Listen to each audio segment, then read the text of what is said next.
მოგესალმებით ძვირფასო მეგობრებო. დღეს, როდესაც მე ვუსმენდი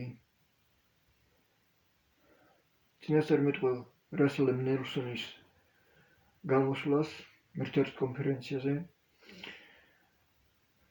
ღმერთმა მითხრა ესეთი სიტყვები. როდესაც თქვენ, ჩემო ძვირფასებო, გადიხართ და უქადაგებთ სხვა ადამიანებს, რომლებიც თქვენ გზაზე გხვდებიან, არ დაგავიწყდეთ, რომ უქადაგოთ იმათაც, ვინც დგას ან ზის ხელგაწვდილი, რადგან ის ხელგაწვდილი ადამიანი ელოდება თქვენგან არა მარტო ფინანსურ ან ფიზიკურ დახმარებას, არამედ სულიერ დახმარებასაც, ჩემო ძვირფასებო.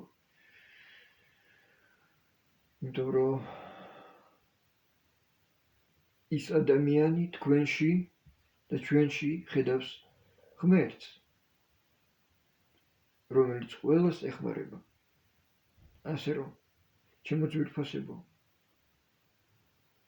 მიუახლოვდით იმასაც, ვინც დგას ან ზის ხელგაწვდილი და შეამჩნევთ, ალბათ, როდესაც ჩვენ ვეხმარებით ფინანსურად ან ფიზიკურად ვინმეს, ის დაგლოცავს ხოლმე. ანუ ის ხედავს ჩვენში ღმერთს და თუ კი ჩვენ ვუქადაგებთ იმას, ვინც გადის ჩვენს გზაზე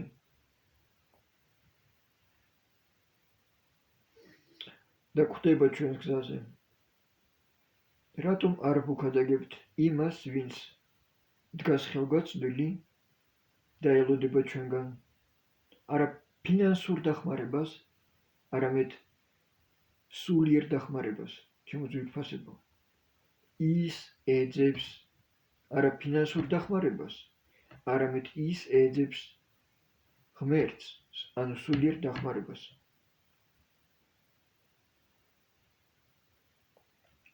და იცოდეთ, როდესაც ჩვენ სულიერად დავეხმარებით იმასაც, ვინც დგას ხელგაწვდილი ქუჩაში, ღმერთი ას მაგათ დაგლოცავს ჩვენ.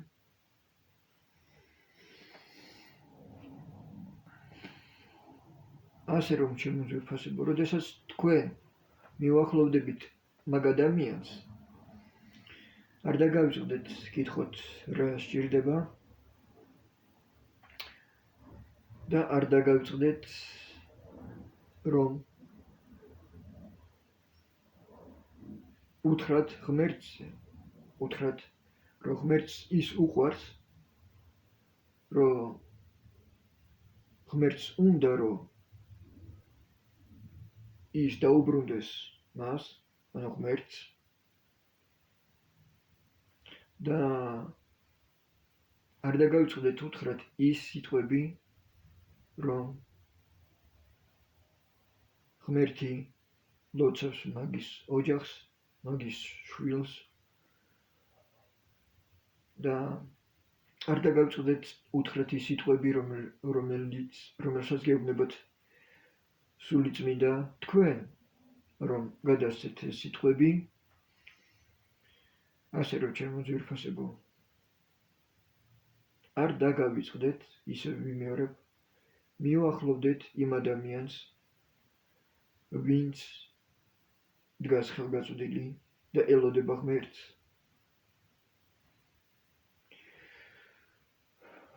გისურვებთ ღვთის კურთხევას, ღვთის მფარველობას, ღვთის მადლს. ღმერთმა დაგლოცოს, ჩემო ძვირფასებო, დროებით.